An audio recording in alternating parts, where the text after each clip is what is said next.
Bonjour et bienvenue à ceux qui se joignent à nous pour la conférence de ce midi du 9 novembre portant sur la planification d'une séquence didactique en ILSS.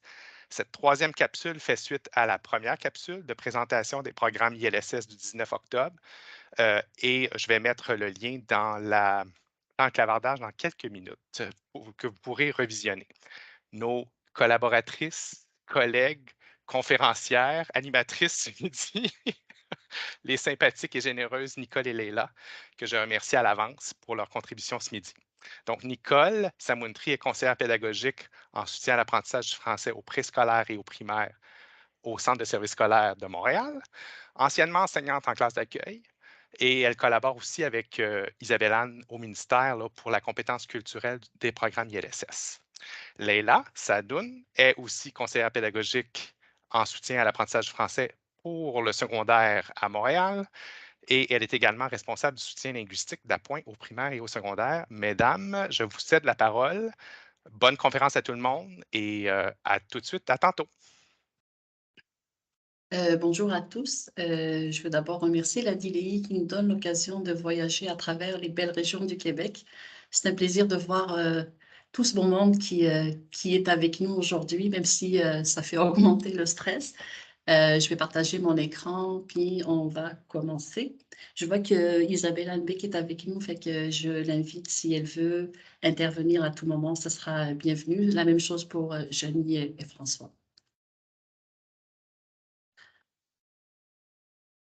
Ok.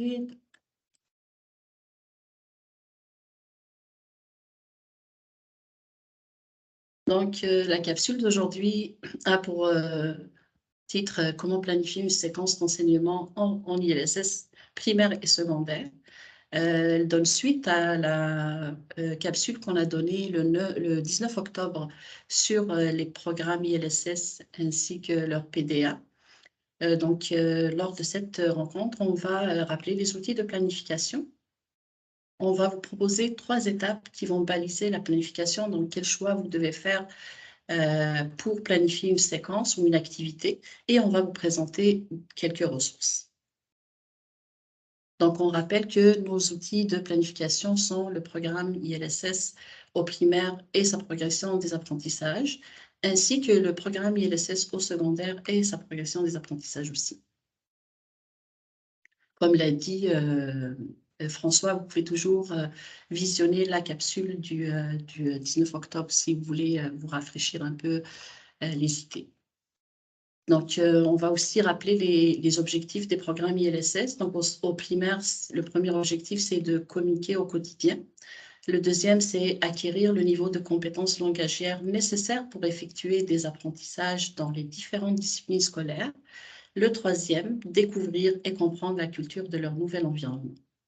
Au secondaire, on va avoir le premier objectif, c'est acquérir le plus rapidement possible une connaissance de la langue de communication interpersonnelle et des formes spécifiques du discours scolaire. Le deuxième objectif, c'est de comprendre la culture scolaire et sociale de son nouveau milieu et de développer des conduites et des attitudes appropriées pour s'y intégrer harmonieusement. Je laisse la parole à Nicole. Merci Leila. Donc, poursuivons avec les approches qui semblent être privilégiées pour l'enseignement de ILS. Donc, on parle bien ici d'un enseignement-apprentissage d'une langue seconde et ou étrangère dans un contexte bien particulier. Donc, celui de nos apprenants qui sont en parcours migratoire. D'abord, il y a tout l'héritage des approches communicatives. Donc, ça le dit avec les objectifs que Léla vient de rappeler des programmes IL. C'est quoi la première compétence, justement, ou le premier objectif? C'est bien de communiquer dans la langue cible. Les approches communicatives, elles impliquent qu'on ait une planification, une approche qui soit par thème. On va le voir un petit peu plus tard pour quelles raisons plus spécifiquement. Mais en gros, les thèmes vont permettre de donner, d'aborder des sujets qui soient vraiment significatifs pour stimuler ou favoriser vraiment l'apprentissage de la langue dans un but de communication. Évidemment, je viens de le mentionner, on est dans un contexte d'enseignement-apprentissage de la langue où nos apprenants vivent ou viennent juste de vivre, en fait, un parcours migratoire qui, cela dit, euh, peut être complexe aussi, mais juste le fait de changer de pays, voilà, ça dit tout. Donc, évidemment, on retrouve aussi tout ce qui est des approches interculturelles. Donc, ce n'est pas tout le monde qui a les mêmes références linguistiques et culturelles.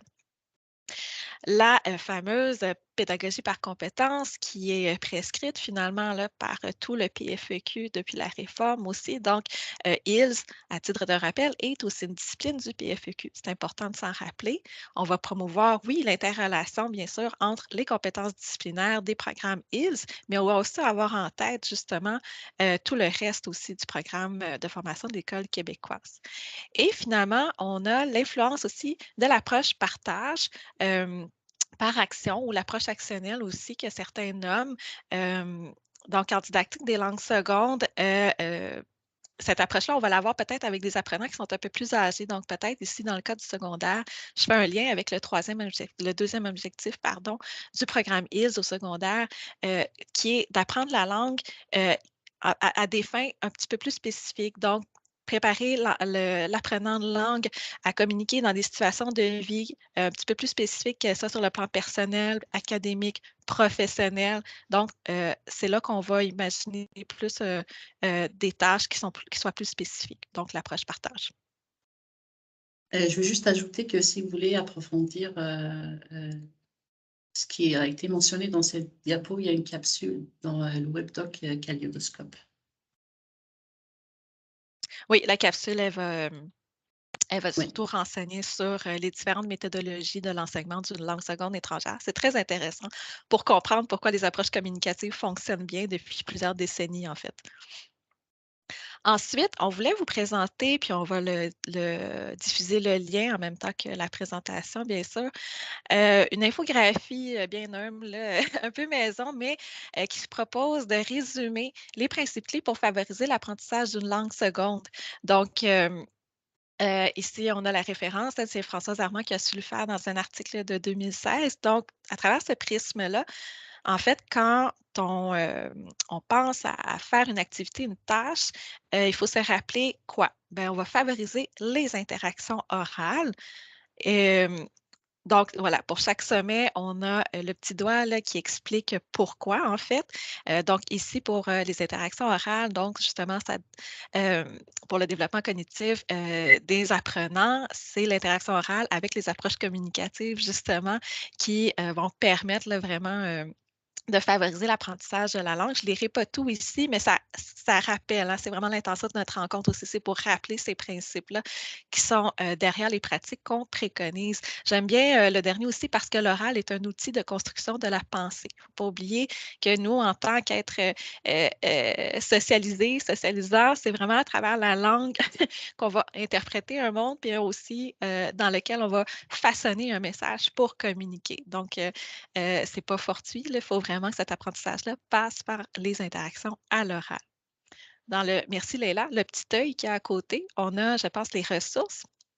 Donc voilà, il y a aussi certains hyperliens qui vous donnent accès à des ressources pour la mise en pratique, là, finalement, de comment favoriser les approches à l'oral. Donc, on a des petites choses qu'on peut faire, la rétroaction, mais on a des suggestions d'activités ici qui sont bien pertinentes.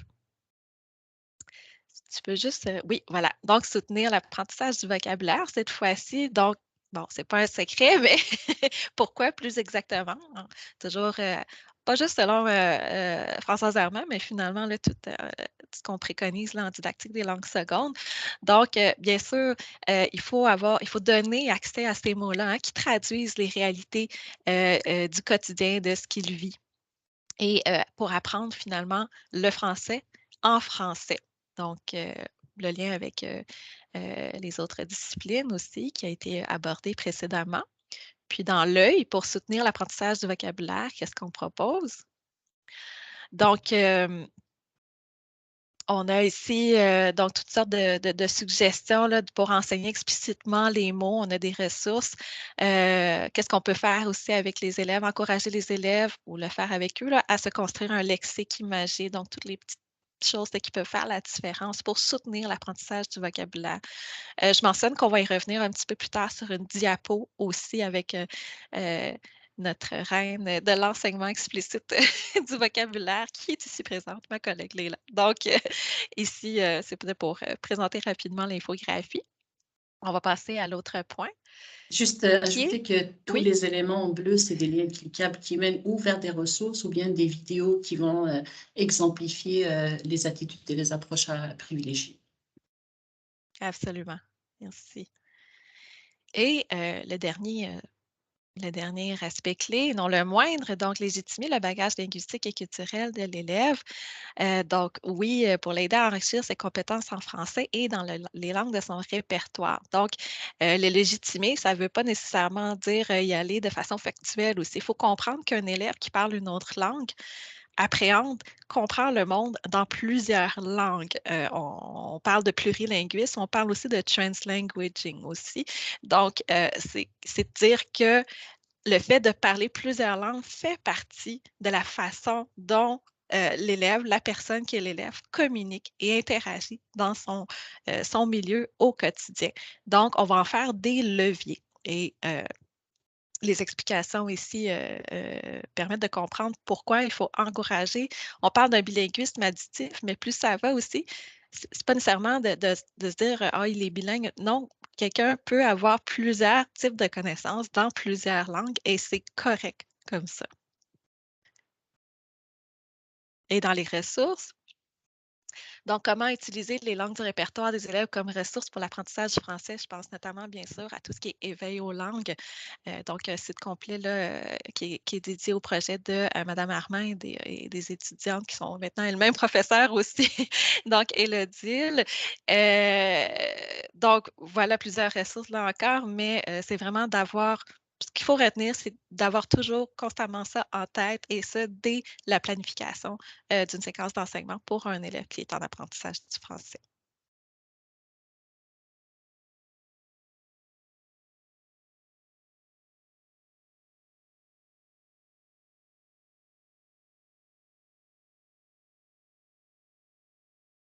On va revenir à notre diaporama.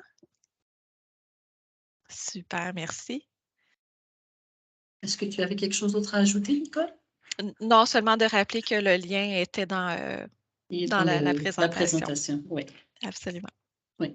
Mais parlons maintenant des 3 phases d'une activité. Donc, peu importe l'activité que vous voulez planifier, que ce soit une activité qui va durer 1 heure ou qui va durer plusieurs jours, on va avoir 3 phases. La première, c'est la préparation, puis on l'a encerclée en rouge parce que c'est la phase cruciale sur laquelle va reposer la réussite de toute l'activité. Donc, dans la phase de préparation, on va apporter une attention particulière sur un élément déclencheur qui va permettre d'attirer l'attention des élèves et de leur permettre de se mettre en position d'apprentissage. On va communiquer l'intention pédagogique, ça on va en reparler un peu plus loin dans la présentation. On va réactiver les connaissances antérieures des élèves. Donc, on va s'assurer que les élèves ont des connaissances qui vont leur permettre de venir exécuter ou réaliser la tâche qui leur est demandée, mais on va aussi s'assurer qu'ils ont à leur disposition tout le vocabulaire qui va leur permettre justement de réaliser la tâche.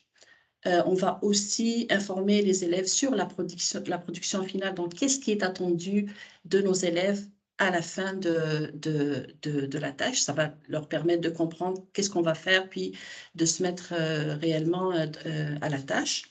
La deuxième phase, c'est la phase de la réalisation. Donc, on va donner les consignes aux élèves, puis on va s'assurer qu'ils les ont comprises.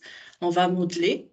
On va mettre les élèves en action et on va leur donner une rétroaction au fur et à mesure qu'ils vont exécuter la tâche demandée. La troisième phase, c'est la phase de l'intégration.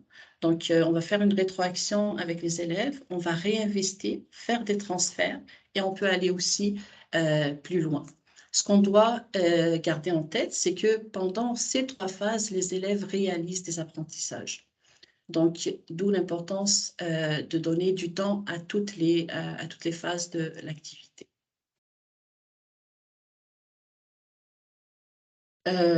pour planifier une activité, on va devoir faire des choix. Le premier choix, c'est c'est un contenu pertinent pour ILSS. Et c'est quoi un contenu pertinent pour ILSS? C'est un contenu qui va être familier pour les élèves, donc qui va leur permettre d'activer leurs connaissances antérieures et leurs expériences. Cela va amener une meilleure contextualisation. Le deuxième élément, c'est de choisir un contenu qui est propice aux interactions orales, donc qui va donner l'occasion aux élèves d'échanger à l'oral. Le troisième élément, c'est de choisir un contenu qui est relié à la compétence culturelle. On s'entend que tous les contenus portent en eux une dimension culturelle, donc je dois réfléchir à comment je vais amener cette dimension culturelle dans mon activité pour que les élèves puissent développer cette compétence. Et enfin, on va choisir un contenu qui va rejoindre les intérêts des apprenants. Ça va amener un plus grand degré de motivation, puis ça va nous assurer aussi l'engagement des élèves et ils vont s'approprier les apprentissages. Donc, on a ces 4 éléments qui font partie ou qui vont venir rendre notre contenu pertinent.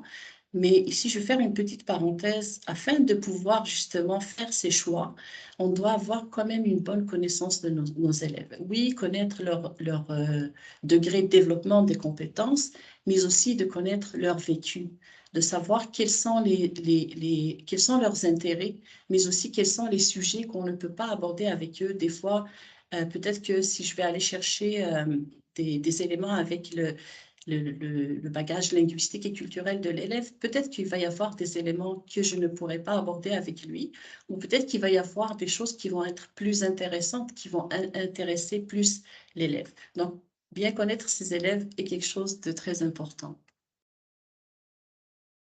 Nicole? Oui, merci beaucoup pour cette, spécification qu'on rappelle et rappelle.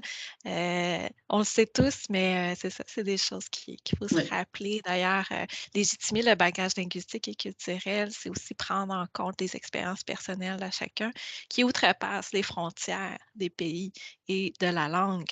Donc, voilà, c'est pas facile. J'ai toujours l'image du funambule que madame Armand nous transmettait toujours pour mener à bien cet apprentissage, cet enseignement-apprentissage. Poursuivons donc, en lien avec, ce que Léla vient de dire. Donc, quels sont ces fameux thèmes qui peuvent être familiers, qui vont donner lieu à des interactions à l'oral et tout. Donc, c'est pas ici une présentation exhaustive, mais on va reconnaître les thèmes, hem selon les définitions qu'on vient de donner finalement, donc ce qui compose le quotidien de l'apprenant, hein. Il ne faut pas chercher plus loin là, bien sûr l'école, la rentrée, l'alimentation, les types, d'habitation et tout. Si vous avez déjà enseigné au préscolaire, ça ressemble quand même beaucoup au genre de thèmes, de sujets qu'on peut voir au préscolaire. Mais c'est normal justement, hein, parce qu'on veut que ce soit significatif pour l'apprenant. Hem Ici, au CSSDM, on propose un exemple de planification globale par thème. Donc, Leïla, je vais te demander d'aller la projeter rapidement, qui est accessible normalement à tous sur notre cybersavoir. Donc, je vais donner le lien aussi. Est-ce que c'est bon pour les problèmes de son? Je vois le clavardage, des petits commentaires là-dessus. N'hésitez pas à nous interrompre. Parfait, Janie, je vois ta rétroaction non verbale. Merci, Yousra. Donc, c'est un document Word qui, en fait, si tu peux descendre, là, reprend tous ces thèmes-là, finalement, dans la première colonne et pour lesquels on donne des exemples, pas des exemples, en fait, des suggestions de ressources, de liens. Ça peut être des vidéos, ça peut être des livres et tout, même des essays. Donc, c'est sûr qu'a priori, c'était conçu pour la communauté CSSDM. Il y a peut-être certains liens là-dedans pour plusieurs raisons qui peuvent pas être accessibles. Je pense notamment au SAE. Puis là, je prends le 2 secondes pour m'excuser de ces inconvénients-là, mais c'est vraiment une directive qu'on a pour les SAE simplifiés. Je sais qu'elles étaient très appréciées. Là, donc, mais tout le reste, en majorité, est encore accessible pour tous les gens de tous les CSS, dont cette planification-là, donc qui ne cible pas un niveau ni un âge en particulier. Hein. Donc, c'est vraiment une planification globale par thème. Toutefois, l'hyperlien que je vais mettre dans le clavardage dans quelques instants, je vous invite à lire la page sur le cybersavoir. On donne aussi d'autres planifications globales par niveau qui renseignent un petit peu plus justement sur les paliers puis les apprentissages à faire selon les paliers, selon les niveaux aussi. Donc, on a une planification globale par thème. C'est donc dire comment c'est important de vraiment partir de choix de contenu avec les critères là, dont on vient de parler lorsqu'on planifie une activité, une tâche pour l'enseignement de ILSS. C'est bon, tu peux passer à la prochaine. Alors, on a choisi des contenus qui semblent rejoindre nos apprenants, qui soient à leur niveau, que ce soit accessible, ça va favoriser les discussions et tout. Un contenu, je le précise aussi, avec lequel nous, comme enseignants, on est à l'aise. Hein?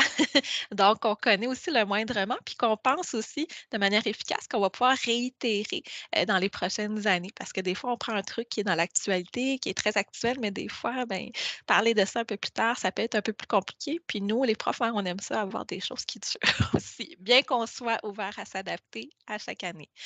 Donc, on se ramène à l'intention pédagogique finalement. Donc, l'intention pédagogique, c'est quoi?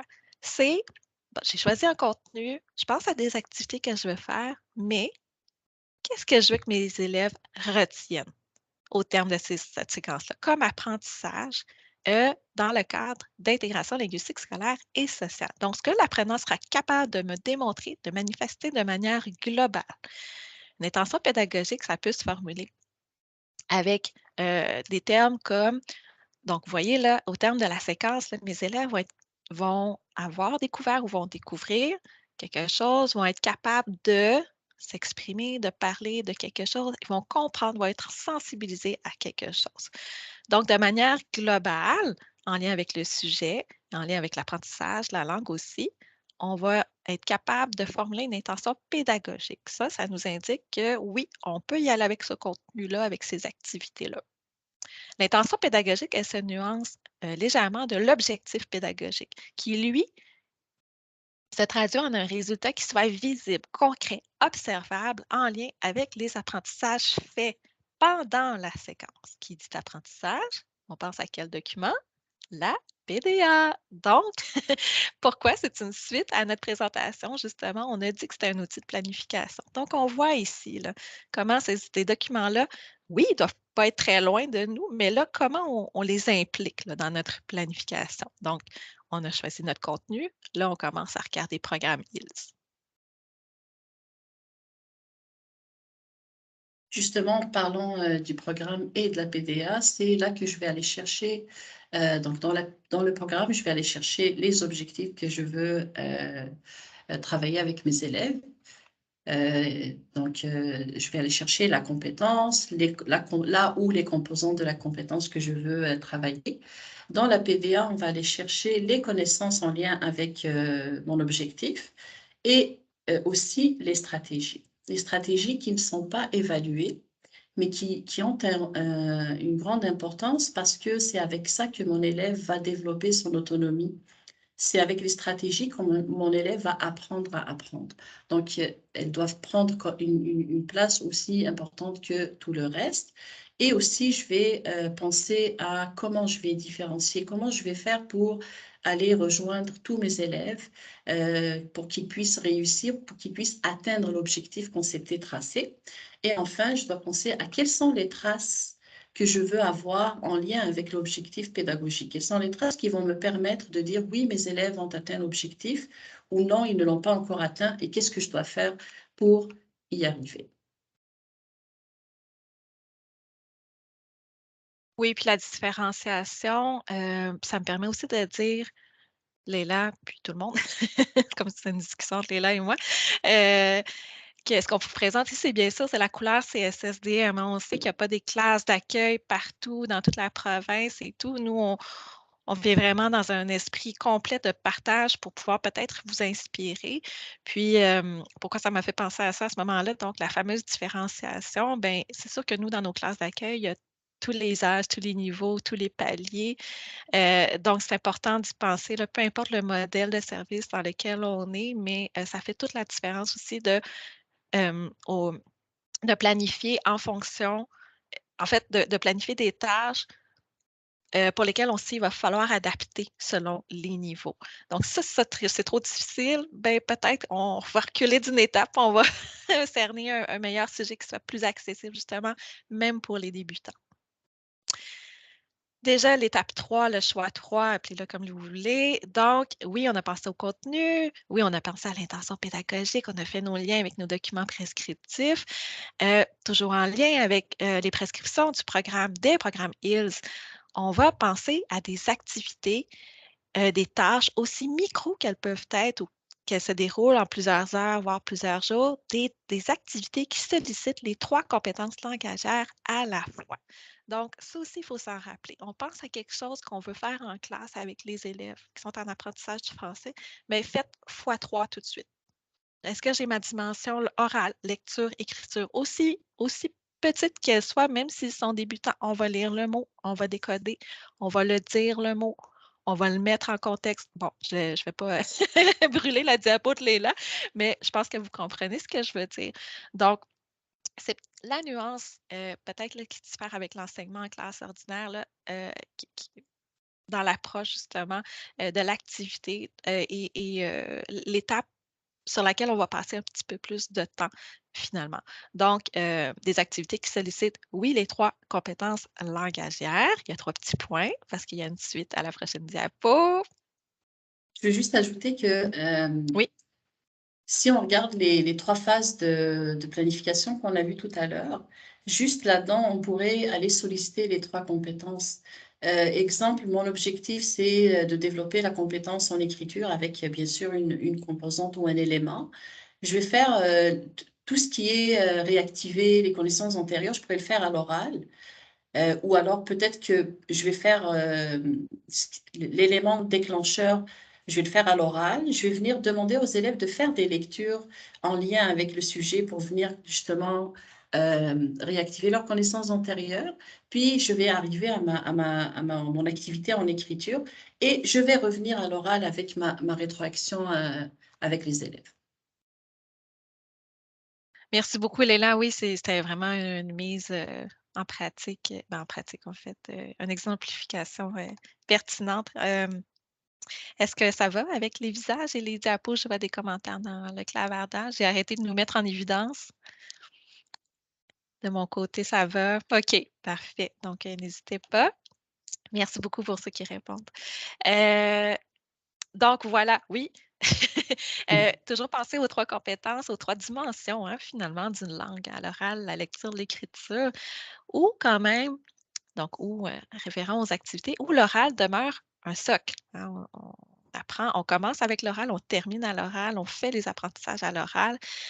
Là, on va me dire, ben là, Nicole, avec les paliers 1, 2, c'est possible de faire apprendre des petites phrases, des petites expressions pré-modélisées, là, on va dire ça comme ça, qui permettent aux apprenants, aussi débutants qu'ils soient, de pouvoir s'exprimer le moindrement aussi qu'ils soient. Donc, ne serait-ce j'aime, je n'aime pas, c'est facile, c'est difficile, moi aussi, moi non plus. Ce genre de mots, d'expressions qui permettent aux apprenants de se positionner puis d'exprimer aussi le moindrement une rétroaction, par exemple, sur l'activité qui vient d'être faite. Donc oui, discussion, appréciation, retour réflexif sur la tâche. Vous savez, toute production orale va toujours être la bienvenue pour faire progresser l'apprenant.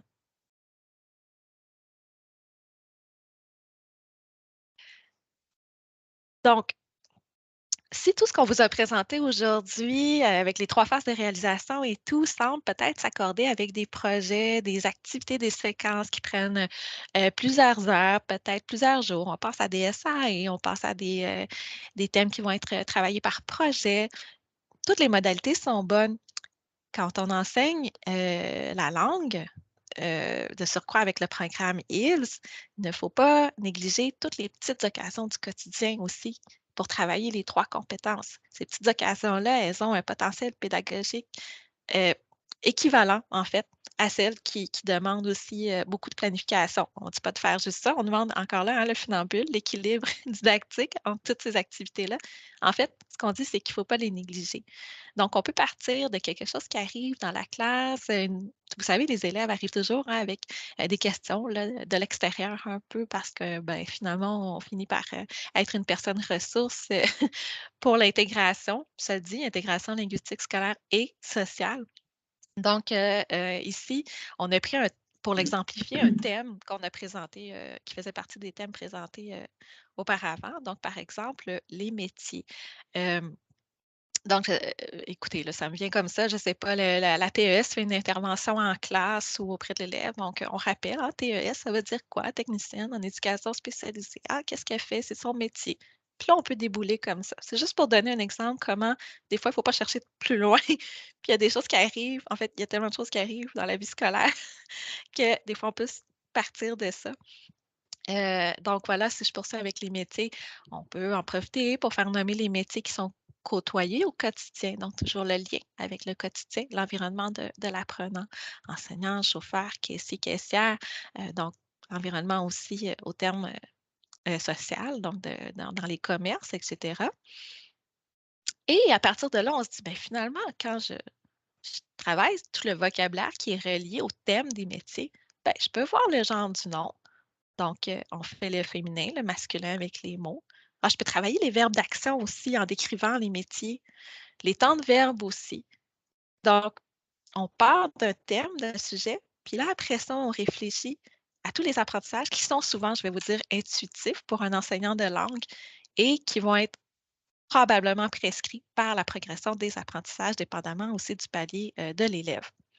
Et un exemple de production finale, dans ce cas-ci encore bien précis, ça peut être un entretien avec une personne sur son métier ou la rédaction d'un texte justement pour décrire le métier de quelqu'un. C'est des idées bien banales, mais je suis sûre que vous en avez d'autres, là, juste à la lecture de ça là, qui vous viendraient en tête.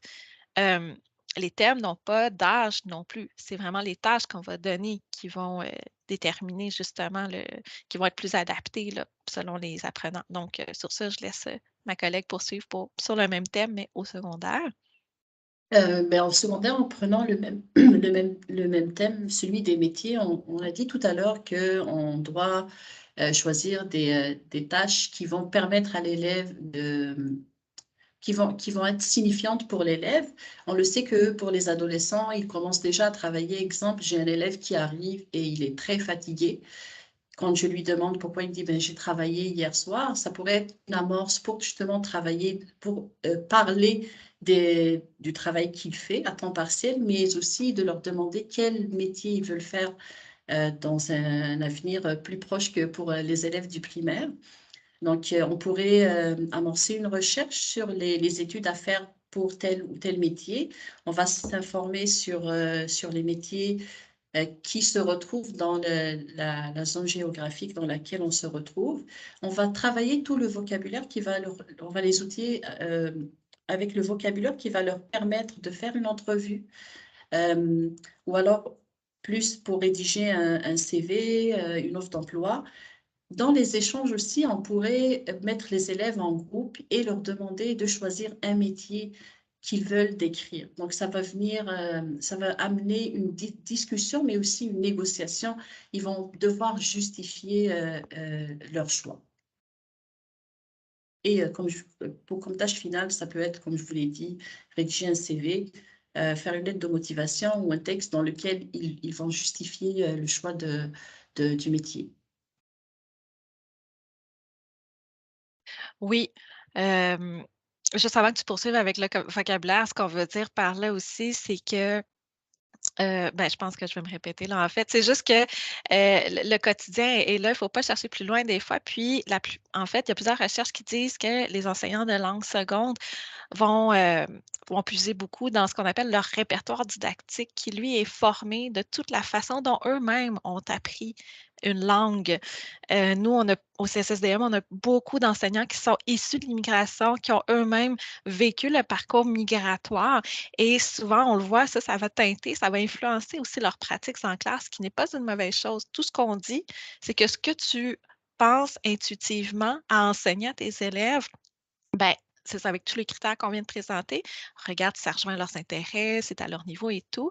Mais il ne faut pas oublier aussi tous les documents prescriptifs, la PDA, le programme ILS. Donc, souvent, comme je vous dis, oui, ça va être prescrit. On fait juste s'assurer que ce soit au niveau de l'élève, puis tout ça, tous les petits principes pédagogiques, qu'on nivelle vers le haut, puis que ce soit accessible et que ça rentre dans le cadre du programme. Donc, voilà pour travailler le vocabulaire, Léla. Donc, on met beaucoup d'emphase là-dessus parce que c'est souvent des questions qui nous reviennent. Donc, je laisse l'experte s'exprimer. Je suis pas une experte, moi, de là, mais en fait, le vocabulaire est très important parce qu'on le dit que l'élève a besoin. En fait, tout est important, mais le vocabulaire est important parce que on veut que l'élève ait à sa disposition des mots précis qui vont lui permettre de s'exprimer et puis d'apprendre dans diverses disciplines. Puis pour travailler le vocabulaire, on doit tout d'abord travailler les 3 aspects pour aller atteindre une profondeur de la connaissance du mot chez l'élève. Et quand on dit 3 aspects, ça va être la forme. Donc, il faut que l'élève sache prononcer le mot, il doit savoir l'écrire. Donc, c'est l'orthographe, la prononciation. Il doit aussi maîtriser le sens du mot. Donc, le premier sens du mot, mais aussi la polysémie, les synonymes, les antonymes, ainsi que l'utilisation du mot. Donc, on va travailler les expressions, les co-occurrences, etc. On doit toujours présenter le mot dans un contexte signifiant. On revient à ce qu'on disait tout à l'heure. On doit expliquer le mot. Puis expliquer le mot, c'est arriver à une définition qui va rejoindre nos élèves, qui va leur permettre de comprendre le sens du mot. Pas forcément une définition qui est dans le dictionnaire. On doit laisser des traces écrites et visuelles, ou c'est les deux, ou l'une ou l'autre. Puis pour les traces écrites, ça pourrait être un lexique dans lequel l'élève va venir annoter dans sa langue maternelle.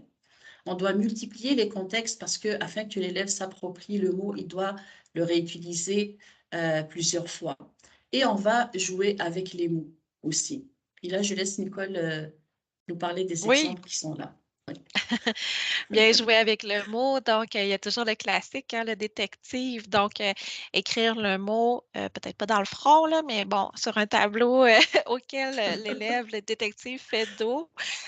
Donc, il doit deviner le mot, en fait, qui est écrit en posant des questions fermées, donc, auxquelles les élèves, le reste des élèves peuvent répondre par oui ou non. Donc, est-ce que c'est un verbe? Oui. Ah, OK. Est-ce qu'on fait ça tous les jours? Oui. OK. Puis, évidemment, on prend des mots qui ont été vus dernièrement ou on reste dans un thème, justement, celui qui est travaillé. Tout ce qui est de mimer aussi les mots, les jeux de rôle. Donc, au primaire, ça fonctionne particulièrement bien. Les jeux de mime aussi. Le jeu de la boulette que peut-être plusieurs là, connaissent ici. J'ai mis un lien sinon là, qui résume rapidement les consignes, mais c'est une façon ludique, en fait, de s'approprier, de manipuler les mots, finalement. Je veux juste ajouter que en plus on n'a pas, c'est pas une liste exhaustive de toutes les choses qu'on Non. peut faire pour enseigner le vocabulaire, mais je veux revenir sur l'importance des stratégies. Notre objectif, c'est de rendre l'élève face à ses apprentissages. On doit aussi le rendre autonome lorsqu'il se retrouve devant des nouveaux mots. Donc, l'enseignement explicite du vocabulaire, puis guider l'élève pour qu'il s'approprie les stratégies qui vont lui permettre de devenir autonome. Mesdames, je m'excuse de vous couper. Alors, nous avons une question ici à savoir s'il existe une planification globale pour le secondaire. Elle est en production. En production. Bon, mais Ok. c'est parfait, on va l'attendre avec impatience. Merci. Oui. Oui, puis on a beaucoup de choses à dire sur le vocabulaire. Il n'y a pas de souci, Janie, hein, de nous interrompre comme ça, il n'y a pas de problème. Qu'est-ce que je voulais dire? Tu parlais des stratégies. Ben oui, on passe beaucoup de temps là-dessus parce que pratiquement toutes nos diapos parlent de vocabulaire, la phase de préparation, les principes clés de l'enseignement-apprentissage d'une langue. Donc, c'est vraiment pour dire comment il ne faut pas négliger cet enseignement explicite-là. On pense au mur de mots, toute la manipulation. J'ai été dans une classe hier, les syllabes étaient découpées sur des papiers ou des post-it. Tu sais, ça peut être simple comme ça, mais c'est des choses qui viennent vraiment favoriser l'apprentissage des nouveaux mots. Donc, voilà. À la toute fin aussi de toutes ces choses auxquelles il faut penser, ben, c'est sûr qu'on se ramène dans notre contexte d'enseignement, là, que ce soit au primaire, au secondaire, donc à intégrer tout ce qui serait bon aussi dans les autres disciplines. Donc, tout ce qui est contenu audiovisuel, ben oui, particulièrement pour ILS, on est en enseignement-apprentissage de la langue avec des approches communicatives. Donc, c'est toujours bien de peut-être là, penser à chercher, trouver une petite vidéo. La prochaine diapo va proposer des liens. Donc, que ce soit pour l'amorce de l'activité, que ce soit un soutien pour la tâche principale ou peut-être un réinvestissement aussi. Impliquer, oui, intégrer, pardon, tout ce qui est littérature jeunesse, c'est toujours très, très gagnant. On pourrait faire une série de capsules sur l'intégration de la littérature jeunesse pour ILS. Tout ce qui est éthique, donc les récits disciplinaires peuvent vous donner une idée aussi des idées d'activités avec des supports numériques. Pensez à varier les modalités aussi. Donc, cette tâche-là va être individuelle, mais celle-là, ils vont être en équipe de 2, celle-là, elle va être en grand groupe. Donc, on est encore dans impliquer les élèves, les mettre en action. Donc, toujours bien d'y penser. Langue et culture d'origine, bien évidemment. Pensez à des activités de réinvestissement, donc qui vont ancrer encore plus les contenus, les sujets qui ont été vus, que ce soit dans le cadre de sorties ou d'inviter des gens aussi en classe. Des invités, ça peut être aussi la famille. On n'est pas obligé d'aller très, très loin. Là. Ça peut être des gens qui sont proches et significatifs pour les apprenants. Et bien sûr, l'interdisciplinarité, tout particulièrement pour les apprenants qui ne sont pas toujours en classe d'accueil, donc de faire le lien aussi avec les autres disciplines qui sont vues dans sa grille horaire.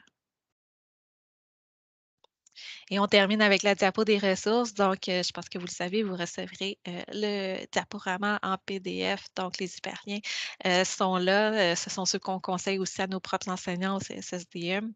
Je mets peut-être en lumière un petit peu là, ici le cybersavoir de notre collègue qui est conseiller pédagogique en éducation, en relations interculturelles et antiracistes, qui va publier quand même de manière assez régulière là, des suggestions d'activités presque clés en main aussi des fois. D'activités à faire en classe, peut-être plus dans une perspective interculturelle, mais qui, de toute façon, on sait, vont travailler les trois, la langue, l'enseignement-apprentissage de la langue. Et donc, sur ce, je pense que la présentation a pris fin.